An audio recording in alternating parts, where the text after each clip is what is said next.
സ്നേഹമുള്ളവരെ, വിശുദ്ധ ഗ്രന്ഥത്തിലെ ഒരു വചനം ഇങ്ങനെയാണ്. ലൂക്കായുടെ സുവിശേഷം 12-ാം അധ്യായം 11 മുതലുള്ള വാക്യങ്ങൾ. സിനഗോഗുകളിലും അധികാരികളുടെയും ഭരണാധിപന്മാരുടെയും മുമ്പിലും അവർ നിങ്ങളെ കൊണ്ടുപോകുമ്പോൾ എങ്ങനെ എന്ത് ഉത്തരം കൊടുക്കണമെന്നും എന്തു പറയണമെന്നും ഉത്കണ്ഠാകുലരാകേണ്ട. എന്താണ് പറയേണ്ടതെന്ന് ആ സമയത്ത് പരിശുദ്ധാത്മാവ് നിങ്ങളെ പഠിപ്പിക്കും. ഈ വചനം ജീവിതത്തിൽ അനുഭവിച്ചറിഞ്ഞ ഒരു വിശുദ്ധയാണ് അയർലൻഡിലെ വിശുദ്ധ ബ്രിജീത്ത.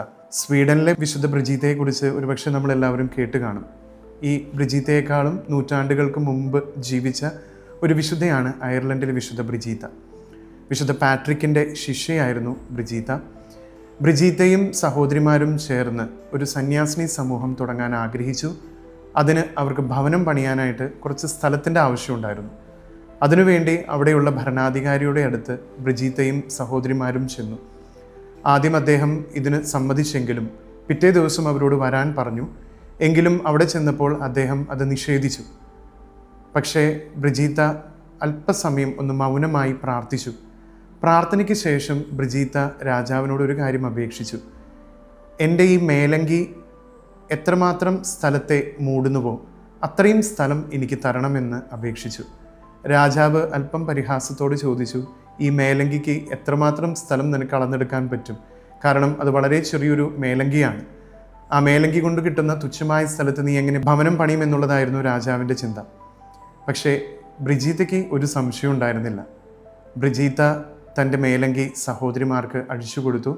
അവരാ മേലങ്കി വിരിക്കാൻ തുടങ്ങി.